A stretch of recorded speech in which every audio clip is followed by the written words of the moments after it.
नमस्ते, मैं हूं सुरेश कुमार एकलवे और आप देख रहे हैं हिंदुस्तान न्यूज एंड टिप्स।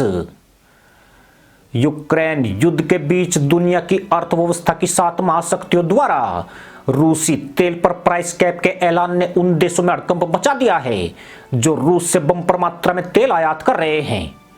खासकर भारत जो इस वक्त रूस से भारी मात्रा में कच्चा तेल खरीद रहा है। G7 देशों ने प्राइस कैप के जरिए उसके पैरों में बेड़ी डालने की कोशिश की है, क्योंकि प्राइस कैप के बाद भारत के लिए रूसी तेल की खरीद मुश्किल हो जाएगी।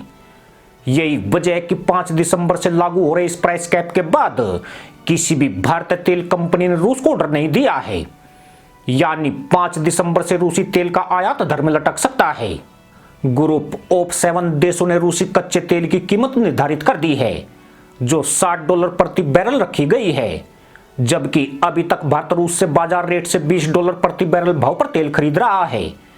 सीधी सी बात है कि G7 देशों ने रूसी तेल के दाम इतने कम कर दिए हैं जिस पर रूस के लिए उसे बेचना बहुत ही मुश्किल है।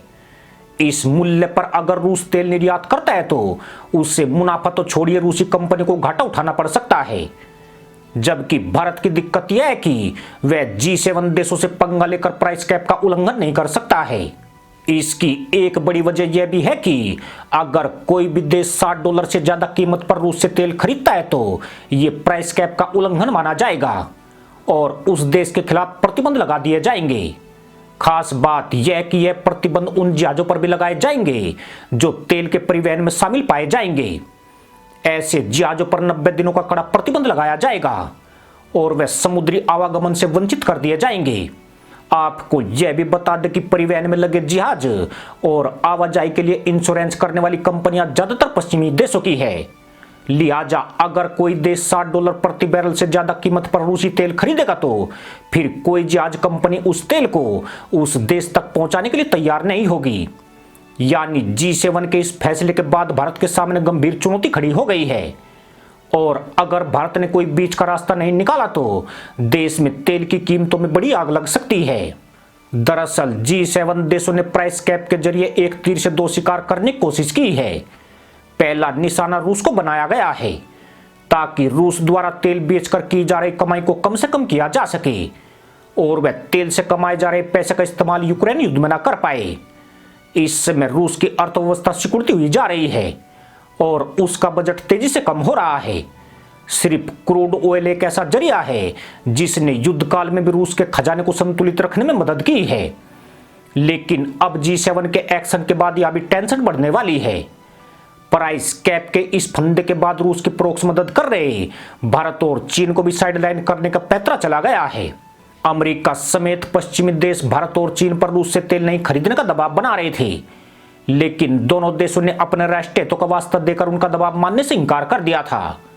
भारत और चीन से आ रही भारी मुद्रा रूस के लिए संजीवनी बनी हुई है।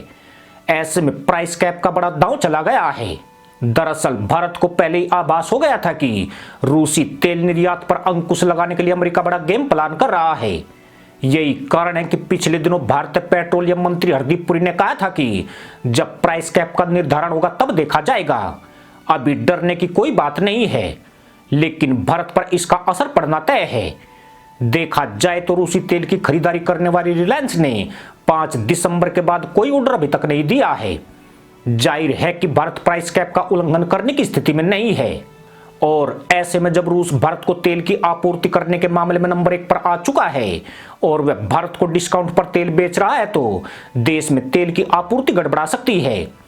इस मामले में खास बात यही है कि भारत, चीन और तुर्की जैसे देशों ने अभी तक G7 देशों के प्राइस कैप एग्रीमेंट पर हस्ताक्षर नहीं किए हैं, पर चूंकि तेल परिवहन करने वाले जहाजों पर पश्चिमी देशों का नियंत्रण है, इसलिए इस तरह की बात ज्यादा मायने नहीं रखती है। अब अगर रूस $60 प्रति बैरल की दर पर भारत को तेल बेचता है तो इससे भारत की बल्ले बल्ले हो जाएगी, क्योंकि सितंबर महीने तक रूस अपना क्रूड ऑयल बाजार मूल्य के मुकाबले $20 प्रति बैरल कम कीमत पर बेच रहा था। ऐसे में यह भारत को और भी ज्यादा सस्ता पड़ सकता है, लेकिन इसकी संभावना फिलहाल बहुत ही कमजोर नजर आ रही है। इसलिए भारत को वही चालबाजी G7 देशों के साथ चलनी पड़ेगी जैसी उन्होंने रूस के बहाने भारत के साथ चली है। इसी के साथ अनुमति दोस्तों, जय जवान जय किसान जय हिंद वंदे मातरम।